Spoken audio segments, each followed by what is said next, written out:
Can we all agree that it takes a lot of courage to do what we do as content creators, to make our content and publish it on different platforms for our audiences to enjoy? And nowadays, where video has become a necessity if you're a content creator or business owner online, we introverts are having a hell of a time adjusting from maybe podcasting in our cozy and secluded studios, or maybe writing or creating graphics, to putting ourselves on camera and making IG Reels and TikTok videos with all of our insecurities and vulnerabilities. Heck, it has taken me years and almost 200 videos not to be afraid to stand in front of the camera and show you me and what I know. The good news is that you don't need to make 200 videos or wait years. There are things you can do to get you feel confident in front of the camera and start making short videos. Get excited, because in this episode, I have the person who is going to take you from struggling to make your first short video to building a super cool brand using short videos while being shy and not changing one thing about you or your personality. Dylan Schmidt is the founder and CEO of Content Clips, a service that transforms video footage into fun and engaging clips for social media. He started as a content creator and podcast coach, so he is well versed on everything content creation. You will hear him talking about how to overcome your shyness and bring your personality into your videos, and a really cool hack for efficiency so you can pump out those videos like an assembly line. And we also get candid about the highs and lows of being a content creator and figuring out our place in the industry. You're going to love this interview. I also wanted to let you know that we'll be opening registration for our signature program, Smart and Sexy Podcasting, soon. If you've been dancing with the idea of starting a podcast but need the Pod Sounds School to help you do it right, this program is exactly for you. So go to podcastingsmart.com for more information. Okay, let's get to the episode. Pod Sounds School presents Content Jefe, the podcast that helps online business owners make better content and more money. Let's jefe up. Okay, Dylan, I have to admit something that the whole reason why you're here today, the whole reason why I scheduled this interview is because I need to know, where did you get those cute pajamas for your SM7B? I love that you call them pajamas. That is the best I've ever heard. They're so cute. I'll never see it the same. There's a company called Colorware that specializes in customizing certain electronics, and they came out with that. And I was like, I have to make a custom SM7B microphone. I have to do it. It looks so cool. And that was one of the reasons why I was scrolling through Instagram, and then I saw one of your videos, and I'm like, it caught my attention. And then I went to your profile and I started watching all your short videos, and I found them so entertaining, but some kind of in a different way, because I think you see a lot of content on shorts, but the content that connects with you is very rare. We do a lot of repurposing, and sometimes one of those can connect with people, and some other times they don't. But with your content, I was just so interested, and it just caught my attention. It was your microphone, it was the way that you address the camera, and also I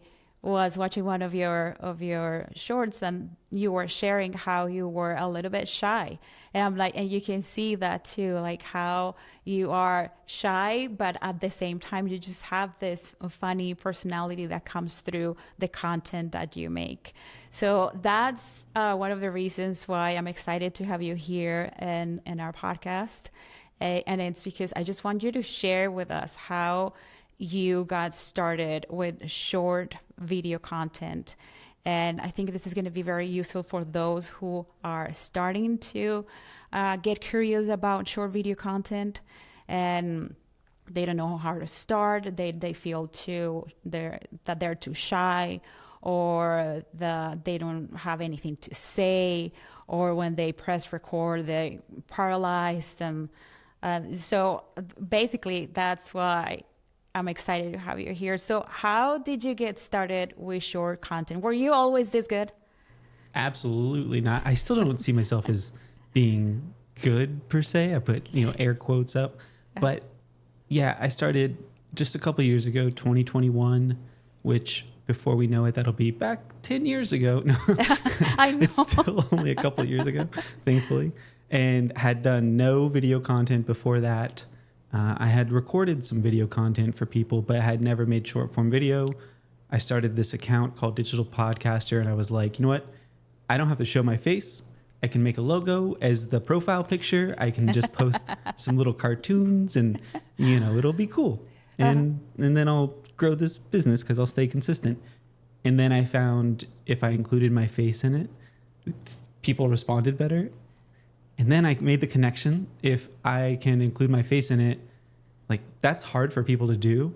And because it's hard, less people will do it just by the numbers. So if I can somehow get over the uncomfortableness, the hard part of like putting my face on there, which is not something I would do, it would make me cringe. And I was like, if I can do this, I will be successful. Like that's what I still tell myself. If I can do this, I will be successful. And I would just did it at first, and I recorded a video. I got to go back and find it. It was like a month after. And I had people watching. It was just Instagram stories. And I'm like, I'm going to be successful because people are afraid to show their face. And yeah, I'm afraid to show my face too, this often and this much. But I'm going to keep doing it. And so, yeah, I just kept doing it. And I've luckily, I can say that it gets easier. I was like really wondering in the beginning, like, would it get easier or would I get more, this like, I'm going to share this video. Like, did you feel that way when you started doing video stuff? Like, I think I still feel that way. What we do, so we started with our YouTube channel, and as you were sharing your story, like very similar. We did not want to share our faces. And I got into content creation just because Steven didn't want to show his face, and he just like threw me in front of the camera, and you start making videos about, signal flow. I have no idea about signal flow. And I was just reading a script, and so it was, just start talking and those first videos are very cringy, and you're like, you wonder if people will ever like what you do. But I think the more you do it, and then the more you get the feedback, the more that feedback fuels what you do. And then when it's just you in front of the camera and in a studio and you don't have an audience, then you just have to go back to that feeling of, okay, this resonates with people and people need this. So let's just get over my insecurities and my BS and get this recorded. Yeah. And especially if I'll speak for me, educating, I know what I'm talking about, but at the same time, if you're putting it out for the world, I had this hesitation of like, but what if, there's a lot of what ifs. What if what I'm saying is not like, it could be, you could argue one way or another, and if you're publishing frequently, it's not possible to absolutely look at it from every single angle and be absolutely perfect about it. So I definitely have some perfectionist tendencies, and I found myself like, but what if someone says, actually, it's not like that, it's like this or something. And that was something that also held me back in the beginning. And I think it holds back a lot of other people, wanting to get what they say perfect when they say it. And having made, I don't even know what the count is, but it's 1,000 or more of my own talking head short form videos. I can say like the actual times someone has said something from a different angle, they're like, actually what you're saying is wrong. They're usually wrong. The people that are saying that in the comments, they are misinformed about something. So it was actually the opposite was true, which I didn't know that then.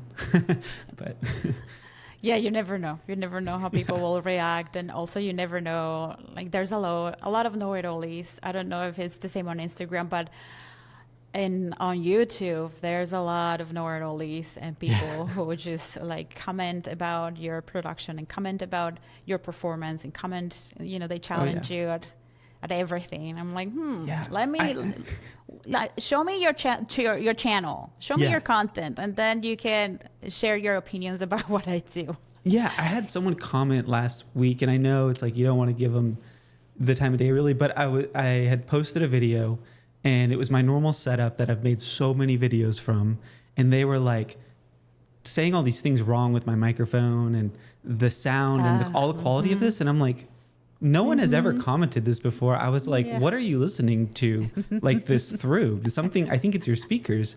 And they said, actually, it is my speakers. I'm like a broke student. I was like, oh, okay. But if I was just on day one, I would have been probably insecure about what I'm doing, you know? Yeah. It's like, Yeah. I'm glad that he clarified that. yeah, I never had him clarify either. They usually just ignore. Excuse me? Yeah. I'm like, what do you mean it sounds bad? No one's ever said that.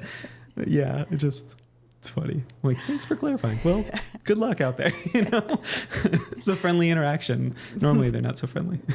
Yeah, they're not, and they're like, they can be pretty painful and uncomfortable, and sometimes you like try to ignore them, but then, you know, I feel like as content creators, we just have to focus on one thing and one thing only, and that's just providing value to those who are receptive to it.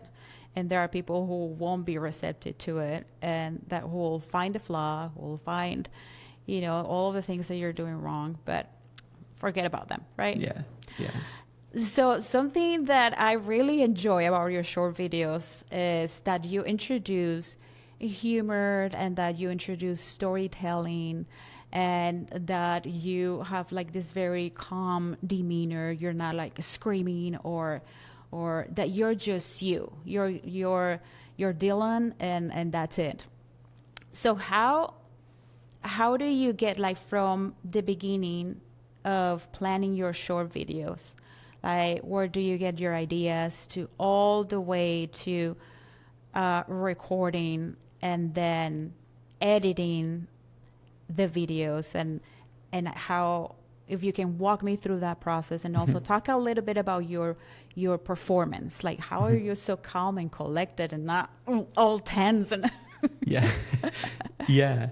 Well, I will say in the very beginning, I don't think that my videos reflected my personality very well, you know, and not every video does everything, you know, doesn't show every aspect of who I am. It's like a 20, 30-second video. But in the beginning, what was missing to me was a little bit of my personality. And then I was like, I hope it comes through, because I'm in real life really silly, and I try to have like a childlike attitude towards things, because who wants to take things seriously all the time? Yeah. And that's just so boring and like adult and grown up. And I'm like, if you can have fun with this. Yeah, that's why we got into content creation, so we can have fun like, too. The least fun content, you know, like the cover of your podcast, like that's like fun, you know. The least fun content is very, as a matter of fact, and I'm like, I'm not trying to be the news here, you know. I'm not on CBS and at 6 o'clock. I want to be fun and lighthearted, and attract people who also are fun and lighthearted and don't want to take life so seriously. And I think that's what we have a lot in common. So basically what my whole mission really is, like, how can I explain an idea as clearly as possible? And that still has been my mission today as it was then. But sometimes I use examples, or I try to, and the examples I come up with are maybe a little silly. So the personality will shine through naturally, just because it's how I want to get the idea out clearly. And sometimes it's just over the top silly, but for the most part, it's just, how can I explain this concept really simply and clearly? And I think, at least for me, when I'm scrolling on social media, there's a lot of times I'm like, I don't know what this person's even talking about. It's like they started a conversation and I'm not even in it. You know, I'm like, what are we talking about? And the best ones to me that I like enjoying their content, they always make me feel included. They always make me feel like I'm not late to the party, but I'm more just like a part of the party. And so I try to do that in my content as well, and just make everyone feel welcome, which I've been able to attract people from a lot of diverse backgrounds around the world. And to me, that is the mark of like, all right, I'm doing something right, because it's not like just this one type of person is showing up, you know? Like, it's not a bunch of clones of me or something. It's like I love it. You're just like, everybody's best friend that, we just want to hang out with you. Yeah. Well, virtually, like, I just see, when my therapist asks about my best friends, I say they're all online. Ooh, we need to talk about that too. Yeah. Yeah. So when it comes from the concept phase, sometimes I will have just too many ideas, really. It's not like, how do I come up with an idea? It's like, how can I bring forward an idea that I'm actually really excited to share? And it's uncomfortable sometimes, because sometimes I want to bring forward an idea and I'm like, I'm just not feeling it. I don't know what to talk about, even though I have 20 videos already recorded and I could just edit those and publish them. Like, nah, those don't really feel like what I want to say today. I want to say something else, but I don't know what I want to say. And that confusion still happens to me all this time later. But I try to keep track of my ideas and then follow where I actually feel pretty interested about sharing them. That keeps me excited, but it doesn't always keep me consistent. So sometimes I just have to share ideas, even if I'm like, I don't know if someone's going to get this. I don't know if this will, resonate. And those are always the ones that are typically going to do the best for me, because if I overthink it, it's not going to do that great. Yeah. I can totally see that. And so when you sit down and then you plan your content, do you have these keywords or I don't know if you do keyword research or you're just like a naturalist. I try to. I if do that's a little called bit. A naturalist. I do a lot of naturalist. Yeah. Unless I'm in the days where I'm like, what am I going to talk about? I don't even know what to talk about, even though I have all these ideas. And then sometimes I'll go in keyword research. I'm like, oh yeah. Yeah. I feel like having your keywords close by, it's always helpful. Super smart. And then what do you do after that? Do you write a script? Do you, or only an outline? How do you organize your ideas? And how do you, like, with short video, my issue or the problem that I have with short video is that I'm like, how in the world I'm going to explain all this in 30 seconds, 45 seconds, 60 seconds? So how do you organize your ideas, and then from there, like all of what follows? Like, do you use a teleprompter? What kind of equipment do you use? Yeah. So I have like ADHD. So what did you say? No, just kidding. Well, welcome to the club, because I have it too. That's what. I thought you were going to say welcome to the podcast, like we were starting over again. That's why I'm making you I'm making the questions like all over the place, and like we're just here all over the place. I have ADHD too, so we have that in common too. I love it. Maybe it's the quality that a content creator should have. Yeah, my brain will be like holding on to the thing before I forget. I love it. So just to keep you, sorry, I was just like throwing way too much at you.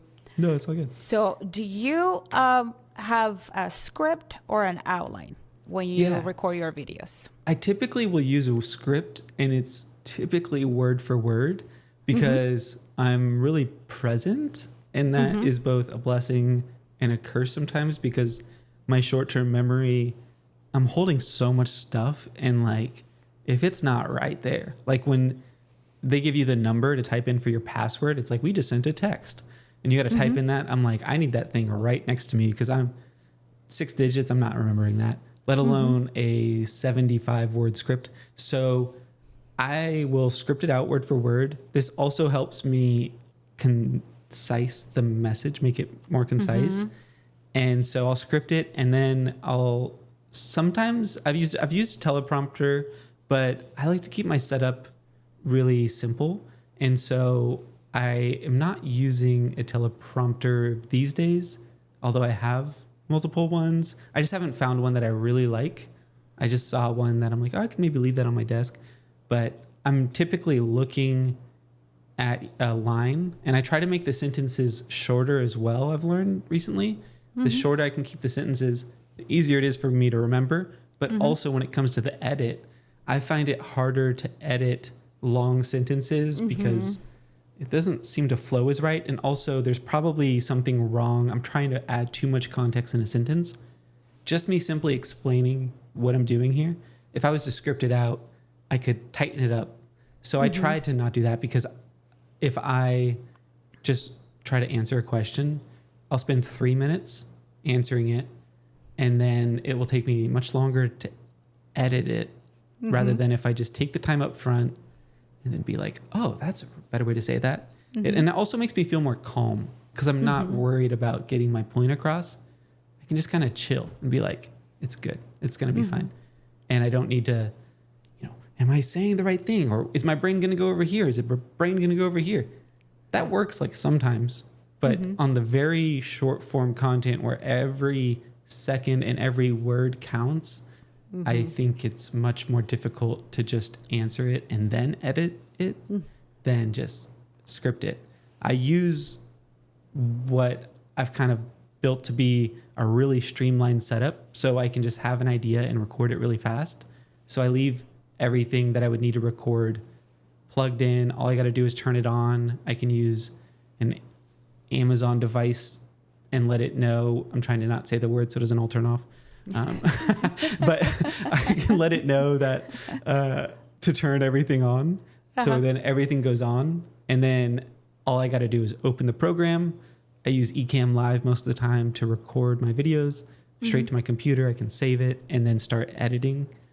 But the whole process takes me very little time, which is how I'm able to stay consistent and capture an excitement I might feel about an idea. Even though I might seem on camera like, man, this guy's really excited. I've had like 6 cups of coffee and I'm usually really excited. It just isn't like, I'm not the type, if I won on The Price is Right, I'm not going to be jumping super crazy. So this also, my personality is like a little bit more laid back. I love it. I love it. And then they look so good. Do you, what kind of camera do you use? Yeah, so right here I'm using a Sony A7C, which is a nicer camera, but luckily cameras are always improving and they always come out with a new one, and then makes the older one less costly. So I'm using that. It has a Sigma 16 millimeter lens. That's a 1.4 aperture. And that's just plugged in like a webcam to my computer. Because I'm doing a lot of these, I have, if this broke, at first this was just my like video photography camera. Then I was like, I'm at my desk and I record so much with this, I might as well use the nice stuff. It's kind of like, I'm going to save the fine clothing for the fancy day. It's like, why not just use it now and enjoy it and use it, I think they're meant to be used. So instead of like just getting some webcam, I got a nice camera that's plugged into a MacBook Pro laptop. And then I have another monitor just because the laptop's a little small to work on all day. And then I have my Shure SM7B plugged into a Rodecaster Duo. And that is plugged into my MacBook. So I got the camera plugged into my MacBook. I got the Rodecaster Duo plugged into my MacBook. And then from there, I can just use, like we're using Riverside, I can use a simple program to record. And then I can just not have to transfer any memory cards. I don't have to do any of that because I'm trying to decrease. Really, my goal, Veronica, I'll tell you this. I haven't shared this with anybody. My goal. I'm ready. My goal to productivity, and that is part of creating content, is to always be reducing the number of clicks. There's so much clicking involved in making like content and then like all of this stuff. If I can just reduce the number of clicks, that's my goal. And they all add up. So putting in a memory card, clicking open, double clicking, dragging the file, and then dragging the file somewhere else, all those little things, they add up and they slow down the process. So I'm all about like, how can I slow the number of clicks really and just reduce the number of work? I think that has been an absolute game changer for me. Yeah, I can see that. Like we are in the process of training podcast editors. And that's one of the things that Stephen tried to like really drill this into their heads. And that's just like how to get very good editing habits from the beginning. Because like you said, all those clicks and things, they add up to the process. Yeah. And when you're clients, editing for a living, the faster you get, the more clients you get, and the more money you make. And I'll say, like, that's something I don't think the people making the content take into consideration, because they're like, I'll just record it and I like editing. But it's like, you should offload to an editor for that reason, because of the editing part, the post-production part. Because if you're doing all of that, like, think of all the, and this is really how my brain works. I don't know if it makes a lot of sense, but if you think of like from beginning to end, from an idea to pressing publish, how many clicks there are and taps there are in making a piece of content, you know, say in one 30-second video, if there was like 300 taps, but you're like, I want to do that every day. So you're like, what?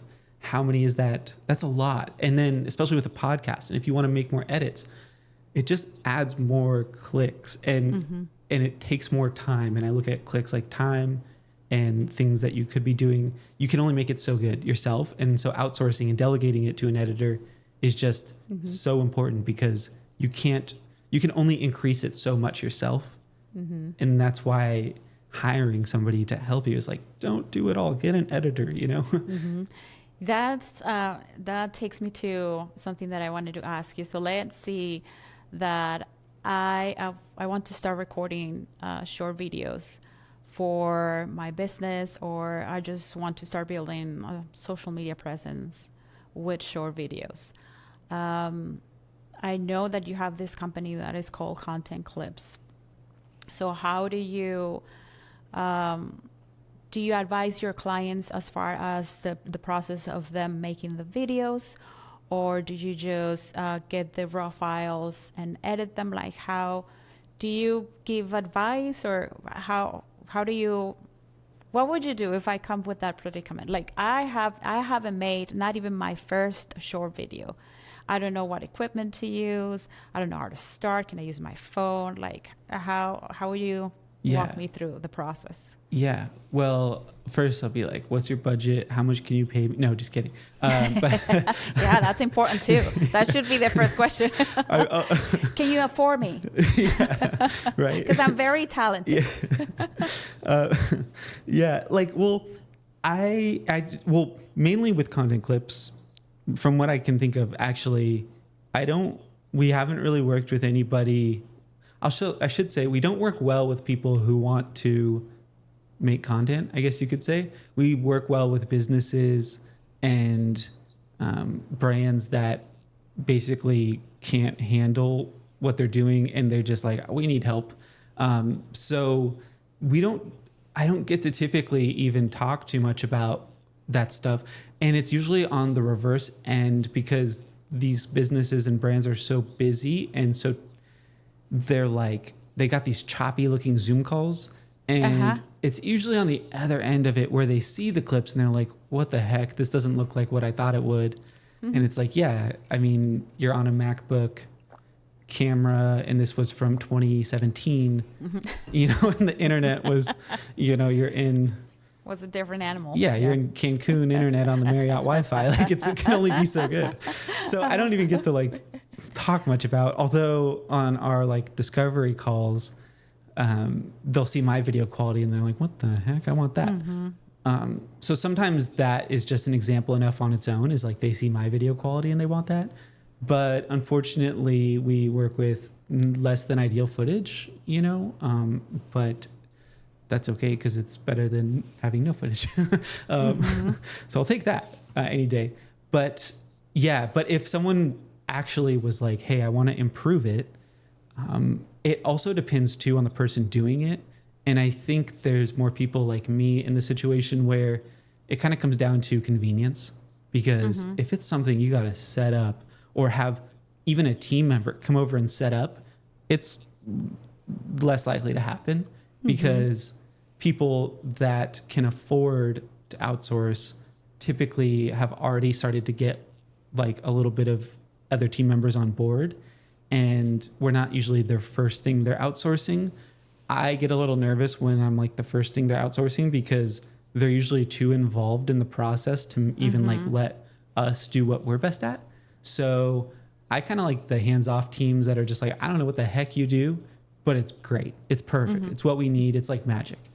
But if I work directly with the entrepreneur founder, I'm like, all right, well, I don't know how long this is going to last just because they have so many things, you know, and once they get to a certain stage, then it's like they're better at outsourcing. They're more like hands off, and I get it, but like at the because I'm not at that stage too. It's not like I'm outsourcing my own video where it's just gone, you know, and I just don't even like care. Like I care a lot.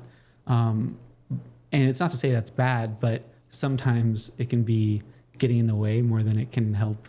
Cause I just seen like, I've worked with a couple, people who also have good setups, but they're like, oh, can you do it like this? And I'm like, that based on my testing, cause I've tested a lot of different things, like that doesn't matter, you know? And I'm like, you can only like spit shine a topic to make it so interesting through editing. But if like the topic is not that interesting in the beginning, it's not going to, you know, you can't fix it. Yeah. It doesn't matter how many bells and whistles. Yeah. Oh, okay. So that's good to clarify. So you work with people who are already recording the content. Yeah, typically. Yeah. If they record it, and I'm not opposed to working with somebody that's already recorded or recording it specifically for that. I would love to work with more of those. It's just, I find that they're so busy that it's a lot to maintain, and I totally get it. Yeah. And they need a little bit more training and coaching, and so it's time consuming, and it's something that you're not offering at the moment. Yeah. Well, I do. I just haven't come across that actually. I've done it with clients, but it seems like they would rather, like they already have so much video through coaching calls, through podcasts and things like that, through training, that they're just like, can we just use this instead of having to redo something? Even if they want to record some videos, I just see them not prioritizing it. And I think, you know, they just are thinking of other things from who I'm talking with, you know. They're just like, we already have a bunch of video. Why do I need to give more video kind of thing, which is fine. But I would love to, if you're listening to this and you're like, I want someone to help me make these talking to camera videos, I'd love to. And maybe I need to attract more of those, but yeah, I feel like you'll be amazing at coaching people. Yeah, I'd love to do it because I get it. Like as far as it's uncomfortable, it's weird, it's all this, and I love, and I've tried. So, I mean, I make a lot of videos that I have multiple accounts for that I just test stuff on. I've got like 7 Instagram accounts where I'm just recording content, trying new things. What's this like? So that's a very good idea. Yeah, I got like secret accounts. I had an egg video. I made a video about an egg. I'll find them all. Yeah, I know, right? I made a video about an egg a couple days ago that did really well. And it's just funny because you never know what can take off. And a video about an egg. So for those who are listening or watching this and they're like, okay, how do I start? How do I start making videos? Should I just start with my phone, or what would be the best advice that you can give them so they can start making that content once and for all? Yeah. Besides having quote unquote phantom accounts to post video on. You know what? Which is a very good idea. If you're just afraid, create a random account that nobody knows it exists and start posting content. That's how my account started. It was just like, that's why it's not called my name. It's called Digital Podcaster, because I was like, well, it's not going to be my face, so I don't need to like make it about me. And then that kind of changed, but I didn't allow anybody to follow me. Like, I think I removed my wife on the account when she followed me. Like, that's how much I didn't want anybody to follow me. So yeah, which thankfully she was understanding. She follows me now, which is cool. But I was like, that's now how much she's allowed. Yeah, but that's like how much I was like, I don't feel confident enough in this. So all of those nerves in the beginning, like not feeling confident, not really sure, all those things, all that doubt is completely normal. And wondering if this was good is completely normal. It doesn't mean that you're not good or that you shouldn't do it. But in the very beginning, when you're making short form videos, you know, it's important to just use what you've got. The more gear that you get, the more complicated it makes it, and it slows down the process. And it really is just time consuming on stuff that doesn't matter. Like how I mentioned, you can't really edit an uninteresting topic to become more interesting, but you can just start with an interesting topic that's interesting to you, and other people will find it interesting as well. And that doesn't need to be from some high quality camera. All phones are high quality now. So the phone is a great place to start. And then when it comes to actually like recording the part, a lot of it is the lighting. So you could have, you know, a really expensive camera, but bad lighting, and it won't look that great. Or you could use your phone, even if it's an older model, with good lighting, and it'll look great. So taking lighting into consideration, natural lighting is great coming in. Even those ring lights look great. So keeping lighting a consideration, using your phone, and keeping, you know, there's now apps like CapCut where you can use like a teleprompter and record it straight to there. I think that's a fantastic idea. And just keeping the script, aim for like around 60 to 80 words, and don't overthink, you know, try to like not overthink it. Just think like, is this interesting to me? Is this clear? And did I publish it? Because so many people will record videos and then not publish them. So publishing them should be part of the process, because when you release it and you put it out into the world, something about that, then it becomes real. It's not the same as if it just sits on your phone. Trust me, I have sat with a bunch of stuff on my phone, and then I'm like, yeah, I made it. I'll just say it doesn't totally count until you publish it, you know? Yeah, I love that. And so we have like so many things to talk about, because, you know, you started in podcasting, we started in podcasting too. And like, I'm so curious to know, like, how was that transition from podcasting to now being into making short content, short videos and all that. But, you know, for the sake of time, I would like to get into something more, let's say not personal, but I feel like there's a lot of things that people don't see about, you know, the behind the scenes of making content daily, and you know how, you know, they don't see that we freak out too, that we lose our temper, that we get stressed, that sometimes we don't want to record content, that I have cried in desperation. Sometimes the ideas don't flow. You feel like this obligation to just keep doing it, because, you know, if you take too much time, then that can affect your numbers. And so there's a lot of stressors and things that people don't see. What has been like the lowest moment in your content creation journey, into your having a business online, into your entrepreneurship journey? Like, what has been the lowest moment, if you want to share it with me? Yeah. And the audience. Yeah. Well, I cried on like the last podcast I was on, so I mean, probably won't cry here, but hey, you never know. Yeah. So I'd say like a few months after I started, there's all like, for myself, it's always like highs and lows. And I find that, you know, the highs are awesome, but also the lows of it, for me, I feel like where I'm at in my kind of stage of things is managing expectations. And like, I am 34, you know, I've been doing online marketing for X number of years, for quite a while. And so like remembering certain things, like that'd be the lesson, your thing I try to remind myself of. But it's easy for me to get caught up in like, I'm just, you know, like, why isn't this happening the way I feel like it should? And it should be like this, or it should be like that. And so remembering that, like, there's not a specific timeline is so hard sometimes, because it's like, what? I've been doing this for how long? And it's not like I don't look at it just as 2 years for a digital podcaster. Like, I look at it for 10 plus years, really, for doing a lot of this stuff. And so, you know, managing those expectations is like difficult sometimes for me. And then other times it's just like, yeah, this is amazing. And other times I'm just like, what? Why isn't this thing working? And always trying to reinvent something, or not reinvent something, but always trying to like create something new that has never been done before.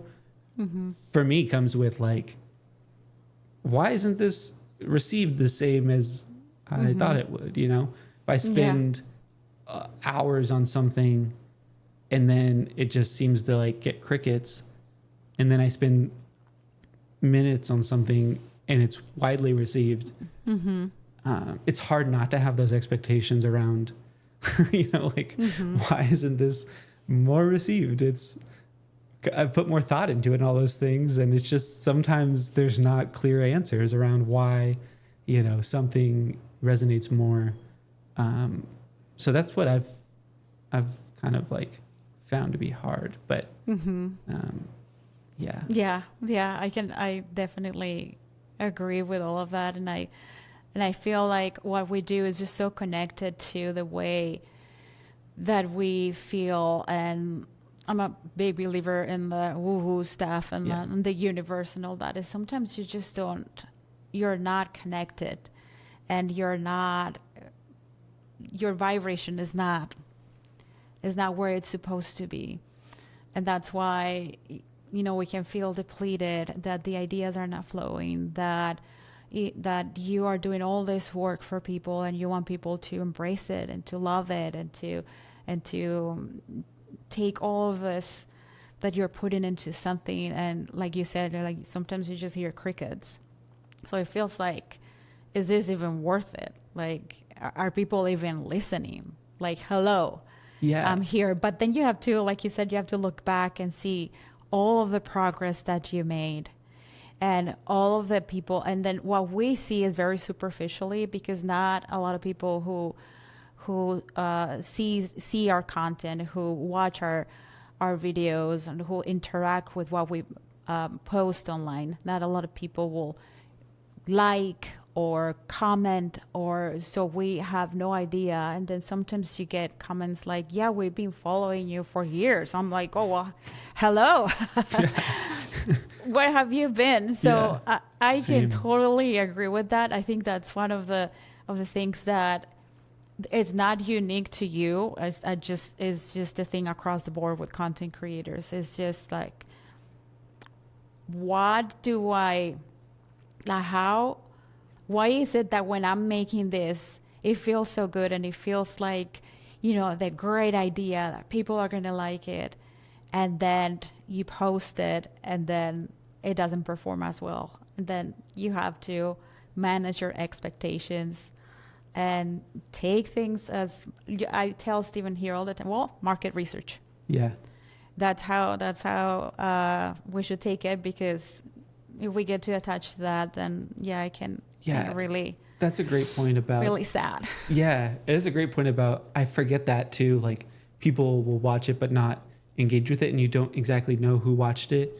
And I'll have people bring up something I made a while ago, which, you know, 6 months or a year ago or longer. And that seems to me, I'm like, it was a 20-second video. Like, how do you even remember that with how much we see every day? And I'm like, whoa. And maybe it didn't get like, maybe that video only got like 1,000 views or something. It wasn't like some viral post, but they remembered it.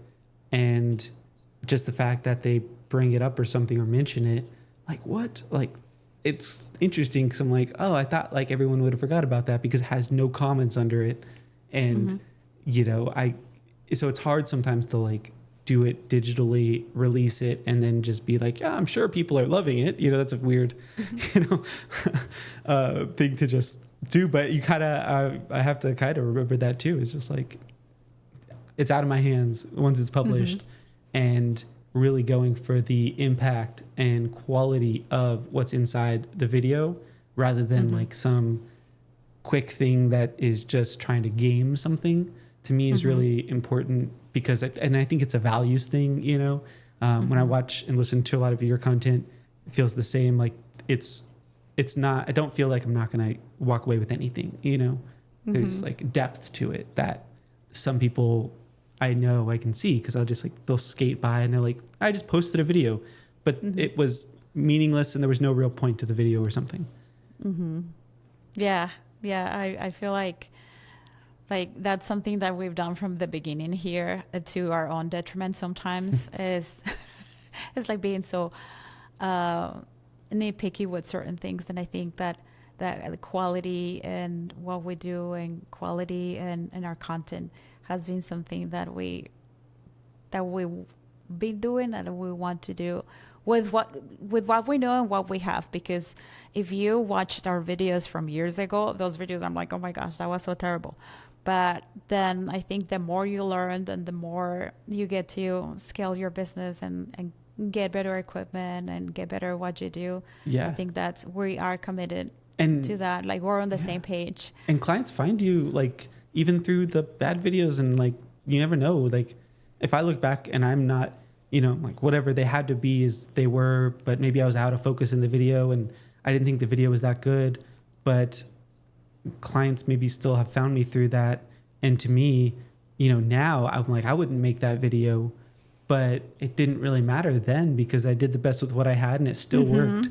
So thinking about it now, I'm like, what am I going to think in a year? You know, I'm only going to get better as I keep going, and just like being gentle on myself of like, you know, it's not perfect probably, but that doesn't really matter. And anyways, in a year, you're going to be like, whoa, that was actually really good. Yeah. Yeah. I think like you are definitely up to something. I think that what you're doing is amazing. Thank you. I feel the same about you too. Thank you. I think that it's just so refreshing to watch your videos. Like, every time they pop up on my feed, I get excited to, what am I going to learn? And how is he going to hypnotize me with his blue eyes? Or what other colors is he going to add to his background and to his... I bought a magic set with like a magician's wand. And so like, but I haven't found any use for it just yet. So... And also, I watched that video with Elmo too. That was that made me laugh so hard. Oh yeah, that was random. So Dylan, it's been a pleasure to have you on Content Jefe. I hope we can, you know, keep connecting and keep chatting about content creation. We're here if you need anything. Absolutely. Same. And you know, I wish you the best. Same. I can't. And I know you're going to do great things. I can feel it. Yeah, thank you so much. I'm excited to be on the journey with you. Yeah, thank you. Oh, before we go, something important. How do we find you on social media? Can you tell us about content clips? And all of the interesting stuff you have going on right now? Yeah, I try to keep it real simple. Digital podcaster on all the social media platforms. And then dylanschmidt.com is where you can learn about everything. And content clips is on dylanschmidt.com or contentclips.com. And I kind of shared a little bit about what it was already, but find me on social media and say hi. I am always responding to messages, except for the fake messages trying to sell me something. Oh yeah. So if you try to sell me something in the DMs, I might ignore it. But if you're a real person and you say hi, I will definitely say hi back. That's awesome. Like, I feel like those are the only ones we get. I know, right? I'm like, I was like, are there any real people on Instagram anymore? Please.